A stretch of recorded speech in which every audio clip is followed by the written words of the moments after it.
Olá, gente. Boa noite, tudo bem?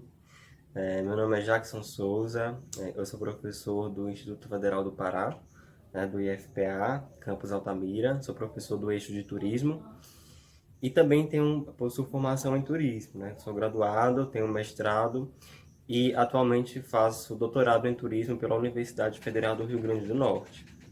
Agradeço imensamente ao convite, né, por estar participando aqui do Conecta, né, em especial ao convite da professora Cleidiane Santos, né, para falar de um tema muito relevante, né, um tema que tem é, que traz fenômenos que têm se intensificado bastante no mundo, né, especialmente no turismo, que é o que a gente chama de turismofobia e xenofobia no turismo, certo? Esses temas eu não trabalho, não trabalhei especificamente no mestrado, nem trabalho diretamente no doutorado, mas são temas que eu leio muito, são temas que eu procuro me inteirar muito, debato com outros profissionais da área, né? E atualmente, na conjuntura que a gente está, é importante a gente debater cada vez mais esses temas, porque, como eu falei antes, né, é um tema que tem assolado bastante a sociedade e que tende a assolar, né, especialmente nesses tempos de Covid e pós-Covid-19. Infelizmente, são fenômenos que vão totalmente ao oposto do que o turismo prega, mas que, né, cada vez mais, a cada ano que passa, tem se intensificado, certo? Então, turismofobia e xenofobia, né? Primeiro vamos começar com os significados desses termos, né? Será que esses termos têm alguma relação, né? Algum significado parecido entre eles, certo? Então vamos começar primeiro conceituando a turismofobia, certo? A turismofobia é uma espécie de aversão, certo? Uma espécie de repulsa que os residentes de uma localidade têm em relação ao turismo ou ao turista em si, certo? Geralmente, né, esse processo de turismofobia, né, esse fenômeno ocorre mais em países que recebem de fato grandes quantidades de turistas por ano, certo? E quando eu falo que são países que recebem grandes quantidades de turistas, são de fato grandes quantidades, certo? Então, o Brasil está muito, digamos assim, um pouco longe disso, certo? Por enquanto.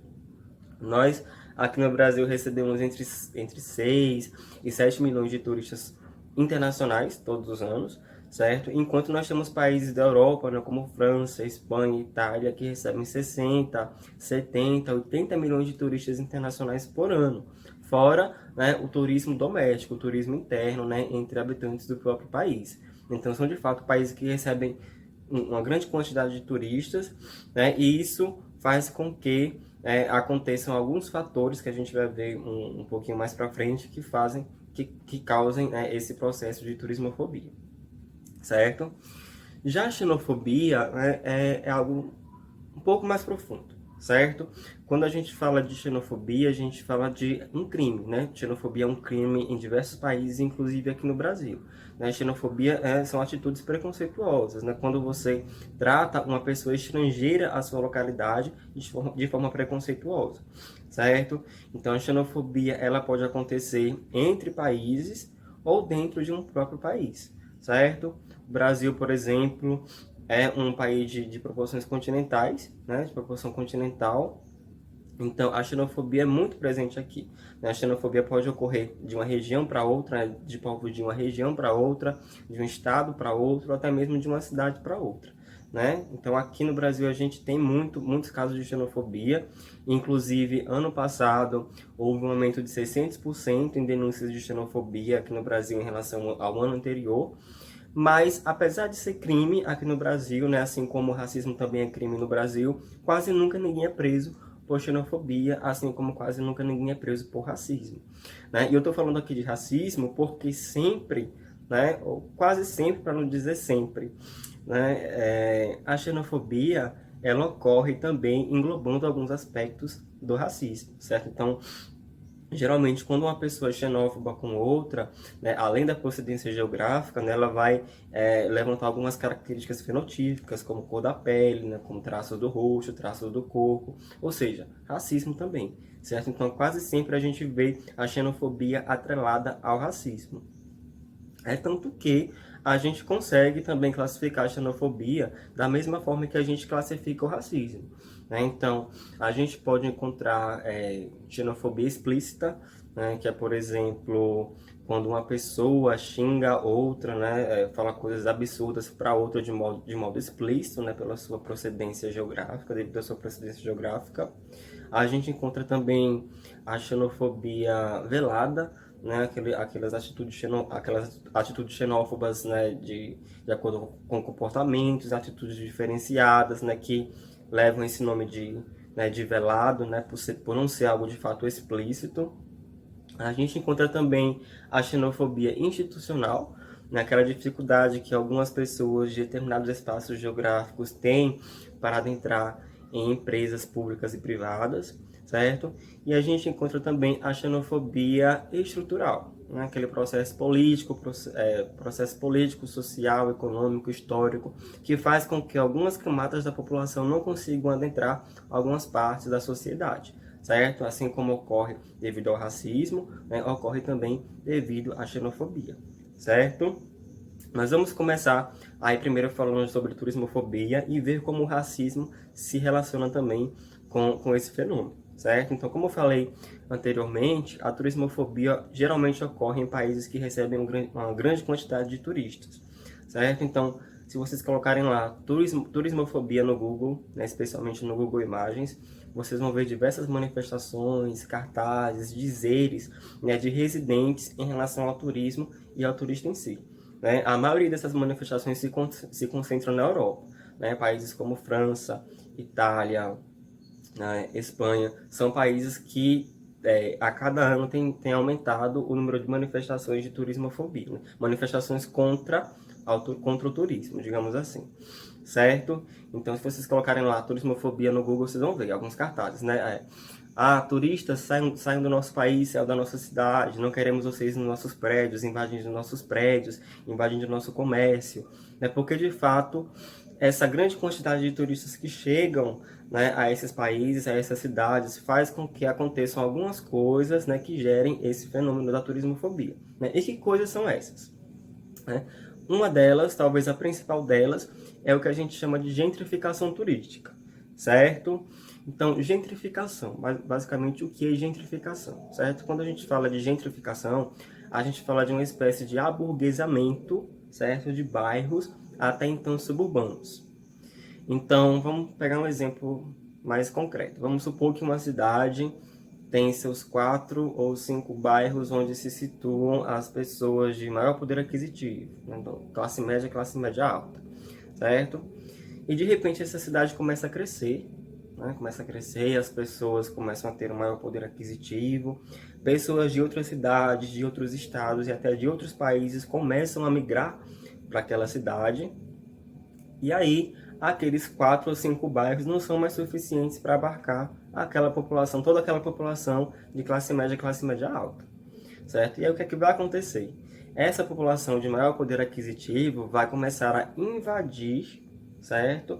Invadir os bairros mais afastados, né? Os bairros suburbanos, né? Onde se concentram as pessoas de menor poder aquisitivo. O problema é que, com o tempo, as pessoas que já moravam nesses bairros, as pessoas de menor poder aquisitivo, não vão conseguir acompanhar o custo de vida daqueles bairros. Por quê? Porque a população começou a mudar, então os aluguéis começaram a ficar caros, as coisas começaram a ficar caras, a locomoção passou a ficar cara, certo? Então, aqueles nativos daqueles bairros de menor poder aquisitivo são obrigados a irem para outros bairros ou até para outras cidades do entorno, na cidade da região metropolitana, certo? Esse é o processo de gentrificação. E quando a gente fala de gentrificação turística, é basicamente a mesma coisa, né? A diferença é que nesses bairros nobres, nesses bairros mais centrais, estarão situados os turistas, certo? E os turistas não estarão nesses bairros apenas por meio de hotel, por meio de pousada, por meio de resort, não. Hoje em dia, principalmente com o advento da tecnologia da informação, a gente tem o que chama de hospedagem compartilhada, né? O principal exemplo de hospedagem compartilhada é o Airbnb, onde você pode alugar seu apartamento para o turista, né? O seu apartamento pode se tornar um meio de hospedagem para o turista, certo? Então, em cidades muito grandes, né, especialmente Se a gente pegar Madrid, Barcelona, Veneza, a gente vai encontrar diversos edifícios, diversos prédios com 100, 200, 300, 400 apartamentos, todos ou quase todos exclusivos para o Airbnb, exclusivos para turistas, certo? E a população local dessas cidades está onde? Já que esses bairros, esses prédios estão destinados especificamente para turistas. Né? A população local está em bairros suburbanos, em bairros bem afastados dos centros urbanos, ou então em outras cidades mais afastadas. Né? Então, esse é um processo que faz com que cause essa aversão dos residentes em relação ao turismo e aos turistas em si, certo? Outro fator também que causa turismofobia é a proliferação do que a gente chama de turismo de massa, né? Aquela grande massa de pessoas indo para os mesmos destinos turísticos, visitando os mesmos atrativos, comprando os mesmos pacotes nas mesmas agências, certo? Essa massificação do turismo faz com que aconteça, né, cada vez mais o que a gente chama de overturismo, certo? Que é a saturação turística. Certo? E a saturação turística é um processo que ocorre, certo? Devido à massificação do turismo, devido à gentrificação turística, e faz com que instigue essa aversão dos residentes, né, em relação ao turismo, certo? Alguns especialistas, inclusive, falam do acontecimento do Venêxodo, certo? Venêxodo, que é de fato a saída dos venezianos, né, da cidade para as cidades do entorno.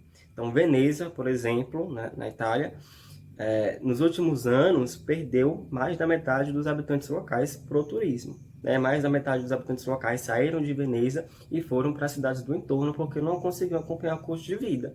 Né? Simplesmente os locatários viram que era melhor e mais rentável alugar seus apartamentos para turistas do que para os residentes. O custo de vida começou a ficar muito caro, né? Os governos das localidades passaram a ter um planejamento um tanto ineficaz, né? Não pensaram nisso a curto prazo, e aí os habitantes das cidades foram morar em outras cidades do entorno. Né? Os especialistas chamam esse processo de Venêxodo, e isso de fato ocorre em muitas cidades da Europa. Né? Em muitos países da Europa isso ocorre, certo? E a xenofobia? Né? Basicamente, por que a xenofobia ocorre? Né? Um dos fatores da ocorrência da xenofobia é o etnocentrismo. Certo? O etnocentrismo é aquela espécie de sentimento de superioridade da sua cultura em relação à outra. Certo? Então, quando você acha que sua cultura é a central, sua cultura é aquela cultura modelo para outras. Certo? Aquele sentimento de ser superior. Certo? A gente chama de etnocentrismo. Certo? É um processo que causa xenofobia. Certo? Outro fator também que causa xenofobia é a ideia equivocada em relação a povos, em relação a habitantes de outras cidades, de outros estados, de outras regiões, de outros países. Né? Ideias equivocadas, ideias estereotipadas, né? Geralmente por processos históricos, pela própria mídia também, né? Que traz estereótipos para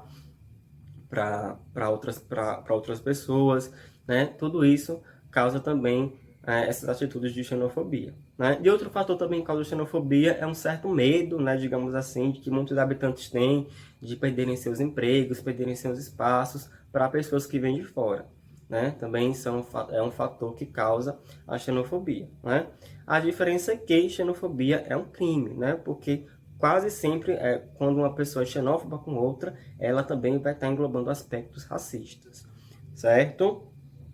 E a xenofobia, ela vai se atrelar à turismofobia justamente nesse processo. Né? Esse processo que os habitantes de uma localidade vão para manifestações, colocam cartazes de repulsa aos turistas, e nesse processo eles acabam também sendo xenófobos. Certo? Então, nós aqui da América Latina, né, africanos, asiáticos, né, que somos pessoas que não estamos diretamente ligadas a esse padrão ocidental, né, esse padrão europeu, de uma pessoa branca, uma pessoa alta, né, tendemos sim a sofrer turismofobia, né, turismofobia e xenofobia principalmente, certo? Então, mesmo a Europa sendo um continente com países desenvolvidos, né, escolaridade lá em cima, né, pessoas que terminam seus estudos, mesmo sendo pessoas de um alto nível de escolaridade, a gente encontra, sim, casos muito fortes de xenofobia nesses países, certo? Então, a gente não está isento. Por mais que o país ele seja desenvolvido, a gente não está isento de sofrer xenofobia, certo? No turismo, né, a gente encontra muitos casos de xenofobia, além de xenofobia explícita, né, xenofobia velada, a gente encontra muito caso de xenofobia institucional, certo? Vou citar um exemplo bem claro para vocês. Certo? Entre 2008 e 2012, mais ou menos, os brasileiros sofriam muito, muito mesmo, para entrar na Europa, né, especialmente pelo aeroporto de Madrid, na Espanha. Certo? Inclusive, sempre quando é, a gente pesquisava assim em blogs, né, para viajar para a Europa, né, sempre os blogueiros, né, então pessoas ligadas ao setor turístico aconselhavam ir para a Europa e não passar pela fronteira da Espanha, né, e tentar entrar por outro país. Por quê? Porque muitas pessoas chegavam lá na Espanha, no aeroporto de Madrid, com sua documentação em dia, todos os papéis tudo em dia, e eram simplesmente recusadas pela imigração. Né? Chegavam lá e eram deportadas. E que fique muito bem claro, não se trata de deportação, certo? Deportação é, de fato, você tentar entrar no país, né, ter sua documentação inválida e ficar lá esperando para voltar para o seu país. Né? Nesse caso específico da Espanha, não era deportação, eram atos xenófobos mesmo, certo? Eu li um relato de uma professora que saiu daqui do Brasil, foi para o aeroporto de Madrid, levou sua documentação toda em dia, passaporte, comprovação de trabalho aqui no Brasil, comprovação de que tinha renda, de que tinha propriedade aqui no Brasil, comprovação de que tinha dinheiro suficiente para passar 15 dias lá na Europa, e simplesmente ela foi barrada, certo? Os agentes de imigração inventaram coisas, né? inventaram histórias para ela, disseram que ligaram para o hotel que ela ia se hospedar e falaram que o nome dela não constava na lista, disseram que ela estava mentindo. Acabou que deportaram ela, né? Mas antes de deportar essa professora, né, fizeram com que ela ficasse numa sala lá esperando por 10, 15 horas sem alimentação, sem água, né, sendo humilhada. Né? Ela conta que foi escoltada pela polícia, armada, né, como se ela fosse uma criminosa, né, e passou 20 horas lá no aeroporto, né, 15, 20 horas lá no aeroporto de Madrid esperando o voo de deportação, certo? E isso aconteceu muito, por muito tempo, lá, em toda a Europa, né, mas especialmente no aeroporto de Madrid, com brasileiros que chegavam lá com documentação em dia, tudo em dia. Certo? Isso aconteceu muito. E isso só foi diminuir, né, um pouco, mais ou menos entre 2012 e 2013, que foi quando o governo brasileiro, né, vendo toda essa situação caótica, trabalhou com o princípio da reciprocidade. Né? Basicamente, como era esse princípio da reciprocidade? Já que os brasileiros, quando chegam lá, mesmo estando com a documentação em dia, são tratados dessa forma e são deportados dessa forma, então a gente vai começar a deportar espanhóis que cheguem aqui e também não tenham a documentação totalmente comprovada, certo? Então, o governo brasileiro passou a adotar essa política, então espanhóis eram barrados aqui nos aeroportos daqui do Brasil, e a situação só foi mudar devido a isso, certo? Então, assim, a gente vê muitos argumentos de pessoas falando, vamos trabalhar com diplomacia, não vamos agir como eles, mas os dados provam que isso só foi mudar quando o Brasil trabalhou com a política da reciprocidade, certo? Isso, gente, continua ocorrendo até hoje, certo? Diversos brasileiros são barrados em imigrações, mesmo tendo documentação em dia, certo? Atualmente, né, antes desse processo de pandemia, isso estava ocorrendo muito, muito no aeroporto da Cidade do México, né, lá no México. O que para mim é um absurdo, né? Porque o México é um país que é irmão do Brasil, né? E eu falo que é irmão em tudo, né? Irmão em belezas naturais, irmão em economia, irmão em moeda desvalorizada, né? Irmão em violência. E eles também estavam tratando os brasileiros, latino-americanos de uma forma geral, da mesma forma que a Espanha estava tratando os brasileiros anos atrás. Né? E no México ainda pior, porque você não precisa de visto, de nenhum tipo de visto para entrar no México. É basicamente seu passaporte, né? Seu passaporte, às vezes comprovação de que você tem uma hospedagem, comprovação de dinheiro que você levou para ficar lá determinado período no México, e só. Mas não, muitos brasileiros chegavam lá para turismo mesmo, para passar o final de semana, feriado, uma semana, duas, lá em Cancún, na cidade do México. Chegavam lá, apresentavam todos os documentos e a polícia barrava. A polícia barrava os brasileiros que chegavam lá. E não era só barrar, não era só deportar. Né? Então, eles chegavam, O voo de deportação era daqui a 15, 20 horas e simplesmente colocavam os brasileiros em salas escuras, né? E se houvesse famílias, era homens numa sala, mulheres em outra, crianças em outra, né? Sem atendimento, né? O consulado brasileiro, mesmo sabendo disso, não tinha autorização para fazer nada, nem para entregar comida, né? Muitos turistas não tinham nenhum cartão telefônico, né? Eles não disponibilizavam nenhum cartão telefônico para que os turistas ligassem para a família para informar que haviam sido deportados. Então tava assim, tava esse caos para entrar no México, né, até antes da pandemia. E aí, eu lendo mais especificamente sobre esse processo, né, eu fiquei sabendo de que o governo mexicano ele se tornou mais rígido, né, porque de fato muitos latino-americanos utilizam o México, né, a fronteira do México, para ir para os Estados Unidos. Né, então, eles acabaram ficando mais rígidos.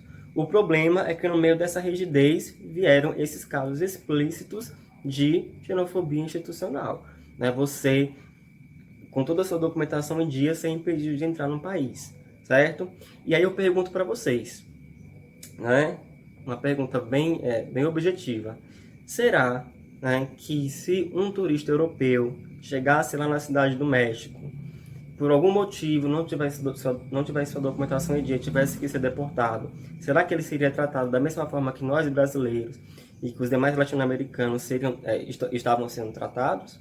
Né? Porque como era que a gente era tratado? A gente chegava no aeroporto, éramos deportados, mas antes de sermos deportados, ficávamos numa sala presos, né? Com as famílias totalmente dispersas. Homens em uma sala, mulheres em outra, crianças em outra.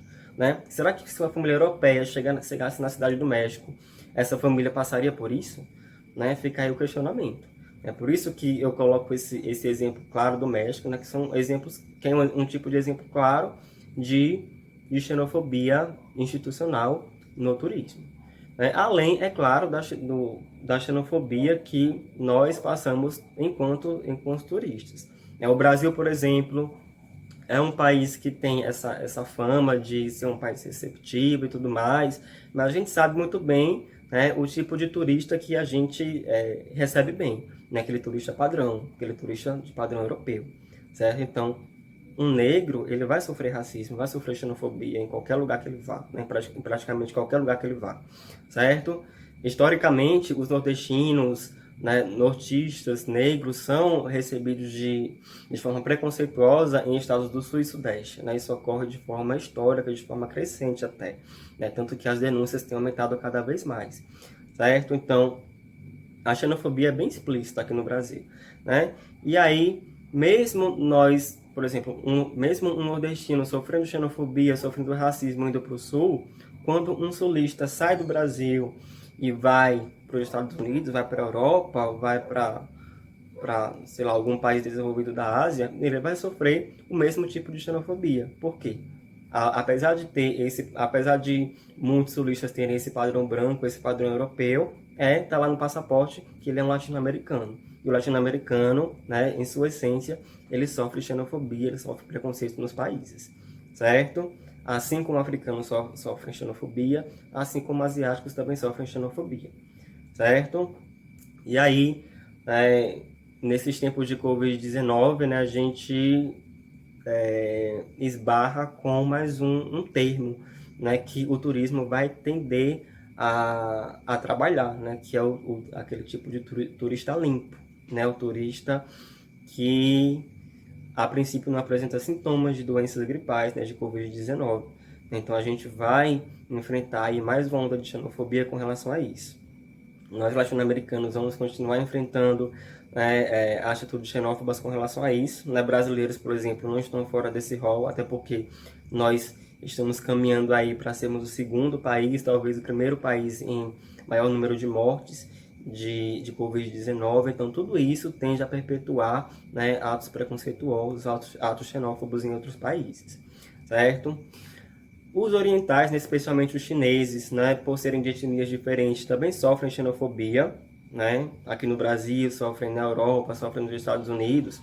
Mas assim, eu vejo que é uma diferença básica, certo? Entre os orientais e nós latino-americanos, quando eles fazem turismo. Orientais, né, especialmente os chineses, japoneses, eles realmente são turistas que têm dinheiro, têm muito dinheiro, muito mais do que a gente. Então, por exemplo, os chineses são os que mais gastam em compras na França, na Itália, na Espanha. Então eu fico me perguntando, será que a xenofobia será mais forte, né, do que esse poder econômico que os asiáticos têm? Né? Um questionamento aí também para vocês. Na minha opinião, nós latino-americanos, que sempre sofremos mais preconceito do que qualquer outro, latino-americanos e africanos, vamos continuar a sofrer cada vez mais quando formos para países desenvolvidos como a Europa e Estados Unidos. E, ao meu ver, vai ser crescente esse processo de preconceito que a gente vai sofrer, certo? Então, é um tema crescente, né? É um processo crescente, é um processo que infelizmente tende a crescer cada vez mais. Nos últimos anos, os dados comprovam que o racismo tem aumentado, que a xenofobia tem aumentado, né? Mas o que é que deve ser feito com relação a isso? Né? O que é que pode ser feito? Com relação à xenofobia, xenofobia a gente tem que entender que é um crime, certo? Quando a gente fala de xenofobia, a gente entende que é um crime. E como é que a gente combate esse crime? Da mesma forma que a gente combate outros crimes, né? Denunciando e fazendo essas pessoas pagarem pelo crime que cometeram, certo? Outro fator também, né, que é colocado, né, para atenuar, para diminuir os casos de xenofobia, são as ações educacionais, né, para fazer com que as pessoas tenham maior consciência de que xenofobia é um crime e não deve ser praticado. Mas a gente tem que entender que é um crime e ele deve ser combatido da forma que é, certo? E no caso da turismofobia, né, alguns países, né, já estão implementando alguns tipos de políticas públicas para diminuir esse fenômeno, certo? Um exemplo de política pública é a regulamentação do setor turístico, né, especialmente o setor de hospedagem, certo? Então, como seria essa regulamentação? Hoje em dia, os turistas, né, podem se hospedar através do Airbnb, se hospedarem em apartamentos, né? Uma regulamentação para o setor de hospedagem seria fazer com que, tudo bem, existe um edifício com 200 apartamentos, mas esses 200 apartamentos não podem ser exclusivos para turistas. 50% deles podem ser exclusivos para turistas e 50% deles obrigatoriamente devem ser dos residentes locais, certo? Esse é um tipo de regulamentação que alguns países estão implementando, alguns países da Europa estão implementando, certo? Outro tipo de política pública que os governos estão fazendo, né, para atenuar a turismofobia é o advento das chamadas cidades inteligentes, certo? As cidades inteligentes são aquelas cidades que utilizam a tecnologia para melhorar a vida do habitante e do turista também, certo? Então, os governos estão implementando aplicativos, né, com informações precisas, informações simultâneas, informações ao mesmo tempo, né, para fazer com que a população se sinta menos incomodada, digamos assim, ou mais tranquila em visitar determinados espaços. Então, por exemplo, um residente da cidade de Madrid quer ir no banco pagar algum tipo de coisa, né? Então, ele pode olhar pelo aplicativo se no banco existe uma fila grande, né? Se turistas estão indo para aquele banco, se ela vai demorar muito, caso vá para aquele banco naquele horário.